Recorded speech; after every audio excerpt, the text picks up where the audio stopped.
Bodhidharma మనవాడే. Martial ఆర్ట్స్కి పునాది వేసింది ఇతనేనని seventh సెన్స్లో సూర్యకు getup వేసి మరీ ప్రజలకు చూపించారు ఆ సినిమా దర్శకుడు.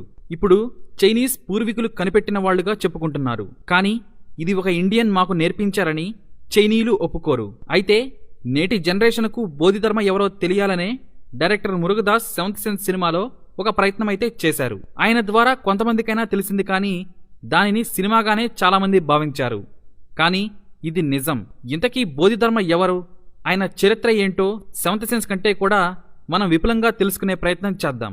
ఎందుకంటే సినిమాలో చెప్పినట్లుగా ఆయన బౌద్ధ సన్యాసి. ఆయనకు పెళ్లి కాలేదు, పిల్లలు కూడా లేరు. ఇక ఆయన చరిత్ర విషయానికి వస్తే, ప్రపంచ నాగరికత అంటే ఏంటో కూడా తెలియక ముందు భారతదేశంలో ఆర్యులు పట్టణ జీవనాన్ని చూశారు. వ్యవసాయం దగ్గర నుండి ఆధునిక వస్తువుల వరకు ప్రకృతిని జీవితంలో భాగం చేసుకుని జీవించారు. రోమన్ల కంటే ముందే తెలివిగా సరికొత్త జీవనాన్ని గడిపారు. కానీ మన జీవనాన్ని రాసేవాళ్లు లేక చాలా వరకు మన దగ్గరే పుట్టి వేరే దేశాల్లో చలామణి అవుతున్న చాలా వాటికి మూలం మన దేశమే. అందులో మరి ముఖ్యంగా చైనాకు మాత్రమే సొంతంగా చెప్పుకుంటున్న మార్షల్ ఆర్ట్స్ కానీ కున్ఫూ కానీ భారతదేశంలో పుట్టినవే. మనవాళ్లు నేర్పితే వాటిని ఒక రాజు ప్రోత్సాహం కారణంగా తమ జీవనంలో భాగంగా అలవాటు చేసుకున్నారు. అదే కుంగ్ఫూ. దీనిని కనిపెట్టింది బోధిధర్మ అనే ఒక బౌద్ధ సన్యాసి. ఈయన కారణంగానే చైనాలో బుద్ధిజం మొదలైంది. కుంగ్ఫూ మాత్రమే కాదు, షావోలిన్ టెంపుల్ నిర్మాణం కూడా ఈయన కారణంగానే జరిగింది. బోధిధర్మ చైనాలో అడుగుపెట్టే వరకు అక్కడి ప్రజలకు కనీస ఆరోగ్య సూత్రాలు కూడా తెలియవు. ఇతని కారణంగానే కొవ్వు పట్టి కసరత్తులు కూడా తెలియకుండా ఉన్న చైనీస్కి ఆరోగ్యం అంటే ఎలా ఉంటుందో చూపించాడు. కనిపించింది తినటం, బతకడం కోసం ఏది పడితే అది తినే చైనీయుల బతుకులు బోధిధర్మ ఎంట్రీతో జీవితాలే మారిపోయాయి. ఇక ఆయన జీవితం విషయానికి వస్తే, బోధిధర్మ పూర్వీకులు ఆంధ్రప్రదేశ్లోని పల్నాడు నుండి వెళ్లి తమిళనాడులో జీవనం ఏర్పాటు చేసుకున్నారు.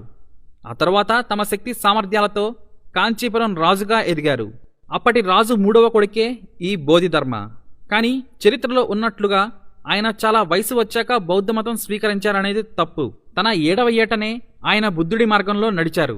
అయితే తన 30వ సంవత్సరంలో బౌద్ధ మతాన్ని భారతదేశానికే పరిమితం కాకుండా ప్రపంచానికి పరిచయం చేయాలని అనుకున్నాడు.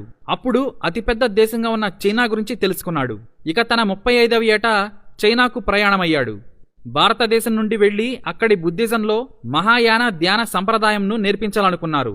అలా చైనాకు వెళుతూ మార్గం మధ్యలో జంబూ ద్వీపం, ఇండోనేషియా, బాలి, సుమత్రా దీవుల్లో కూడా బౌద్ధాన్ని వారికి నేర్పించి ఆ తర్వాత చైనాకు వెళ్లారాయన. ఈ ప్రయాణానికి దాదాపు 3.5 ఏళ్లకు పైగానే పట్టిందని చరిత్ర చెబుతోంది. ఇక చైనాలో ఆయన ఎవరెవరినో కలుసుకోవాలని ప్రయత్నించారు. కానీ